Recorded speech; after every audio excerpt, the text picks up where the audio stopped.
Morning, everyone. Good morning. I'm Annalisa Amores Lascudia. I'm the head of FS State Department. We all have unique and colorful lives and even maala-ala world-sending stories in life.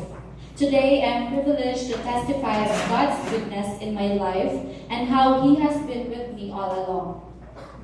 I grew up in a family who's not well off, probably like the many of us. I am the second of the 6 siblings. My mom is a vendor in the market, and my father is a farmer. They don't have a stable job, no 15 and 30 salary. They tried hard to make ends meet so we can be fed. I can remember during elementary, probably around 9 years old, I would go with my mom to sell plastic and spices in the wet market. I even remember getting garbages from fish vendors and throw them to garbage truck and get some few coins as payment. I and my siblings helped my mom every after class, and that went on until high school. It got to a point I was already shy kay dalaga na. I was ashamed when my classmates and teachers saw me, but they would say they're proud of us. Whenever I go home, my uniform is already very stinky because it's a fish market. All 6 of us experienced selling in the market, roaming around like beggars trying to sell goods. Life was never easy growing up, but I told myself that I would really study hard so we would not be forever poor. I really made it my mission to stay out of poverty. I wasn't included in the honor list when I graduated in elementary, but I can never forget my classroom advisor's statement before I left the school. She said, "In high school, you have the chance to compete and excel." I don't know why of all students she's able to say that to me. I bring her words of encouragement at that time. Come entrance exam in high school. While I was taking that exam, there's this confidence in my heart or peace that the exam became easy for me.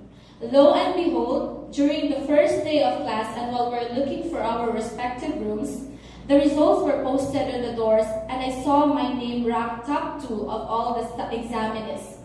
I was overwhelmed. I did not expect it. Guess who's top 1? Jocelyn.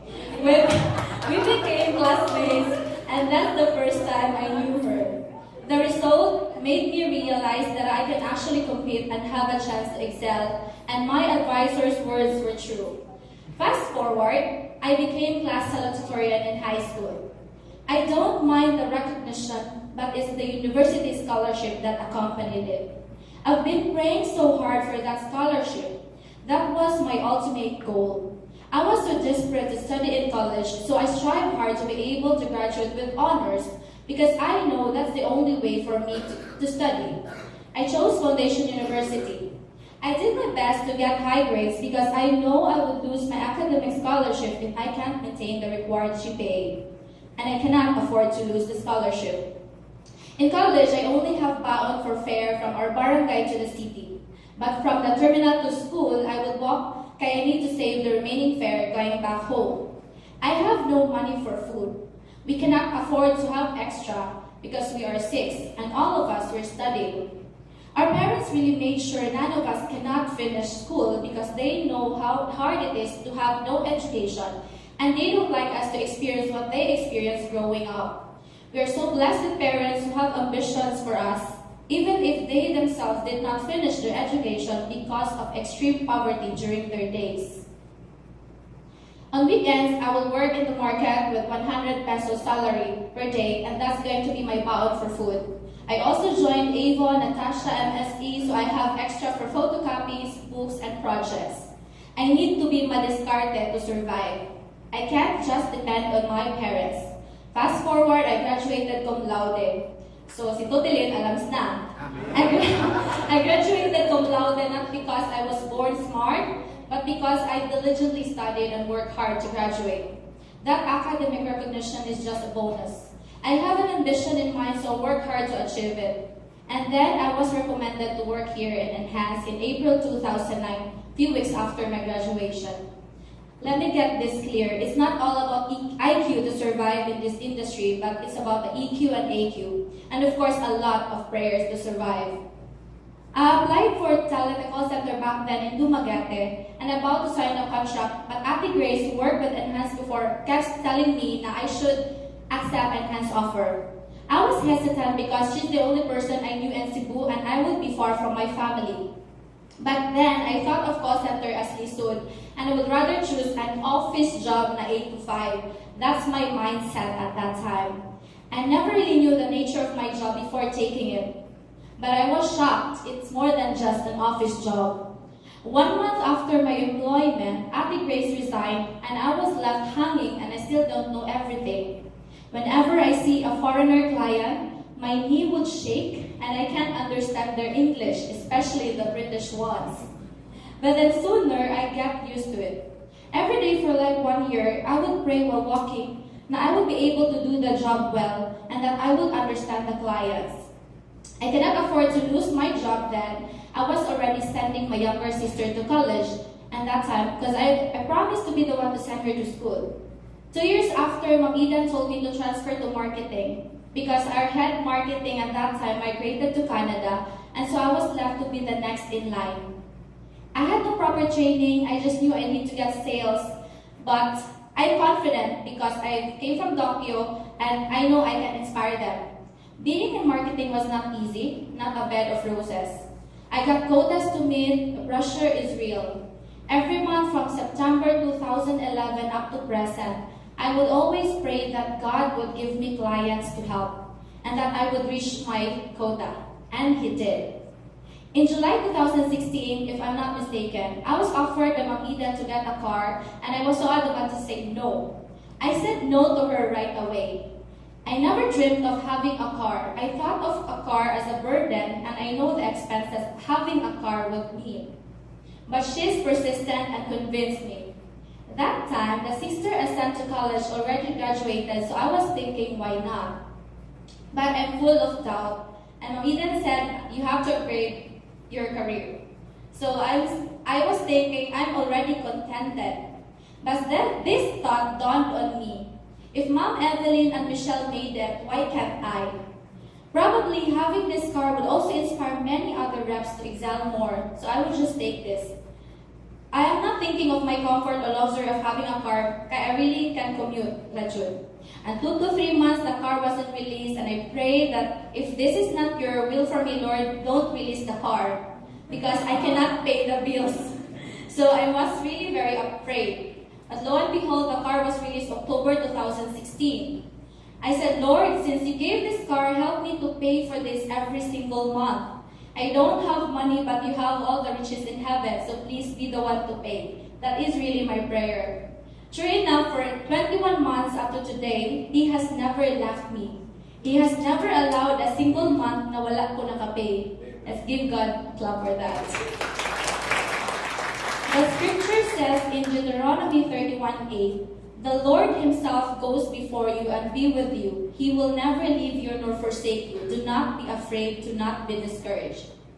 Ever since, I cling to His promise. For me, the car doesn't give you happiness, but only God does. But if this car is God's way to show Him how He provides, then so be it. I am confident He will never leave me, and He will equip me how to create wealth, and I'm careful to always give back to Him whatever blessing He has showered upon me. Then last year, October 17, I got married to my high school classmate. It's not easy to be married, and it takes commitment, and of course, a lot of prayers. I have a lot of realizations after I got married.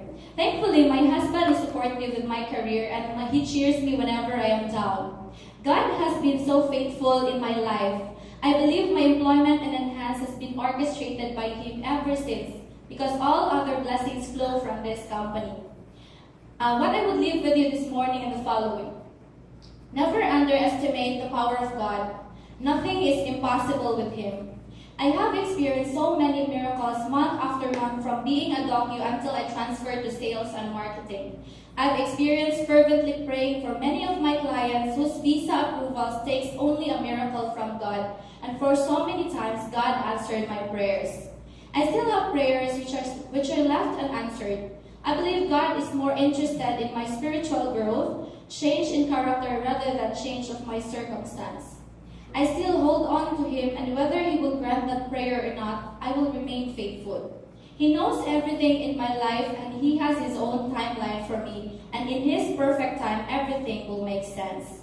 From the different seasons in life, God has never left my side. From personal, spiritual, family, and career, God has always been there. Many tears have been shed and many moments that I'd like to give up, but when God reminds me of how He has helped me overcome every test He gave, I always got rebuked. It's as if He's saying, "Hey Liz, we have been through so many things together. Haven't you fully trusted me yet?" Then every time I will just say, "Lagi Lord, sorry na." I'm always reminded of verses in Matthew 6:25-34 about not worrying. Dili mali kayo dili mag-worry, especially every month you have quotas to meet. But I know I should not dwell in the worrying. Nothing happens when we're worried. There are seasons in life na grabe ang akong anxiety and hilak sa Ginoo. But at the end of the day, I make a decision to fight. Hilak na kami lang ni God and not even my husband saw it. There are seasons that even your husband cannot help you, but only God can. I have seen miracles for enhanced through the years. I can confidently say that God's favor and hand is upon this company, and you're truly blessed to be part of this family. For those new, you will also have your fair shares of miracles and faith-building tests while you're enhanced. Number 2, never be afraid to aim high and see how God will help you achieve Him if you just ask Him to. We all can succeed. Never underestimate your ability. We will all go through seasons in life, and rest assured that God is bigger than all those seasons. I'd like to show you these photos. This was me in 2010 when I had my first birthday in Enhance, and that's my first cake in my entire life. Yes, these photos were the next.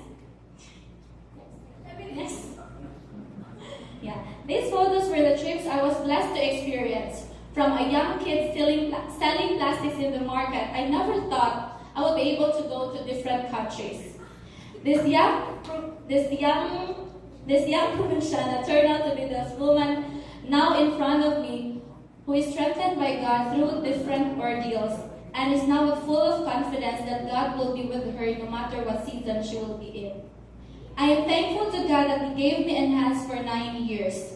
God knows how stubborn and how unfaithful at times I am in some areas of my life, but He still chose to forgive and continually gave me grace.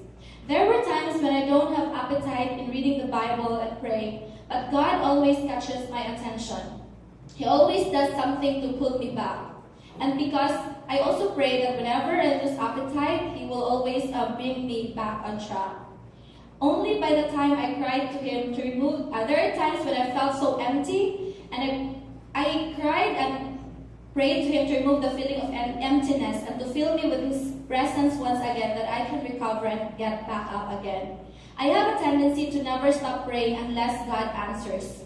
I strongly believe that He's always with us, and He's just waiting for us to desperately call upon Him.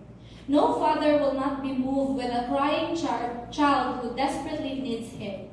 As long as the father knows what the child is asking is not harmful and is according to His will, He will surely give it. Life is boring if it's just lived for ourselves, and if it's not just about accumulation of wealth and earthly happiness.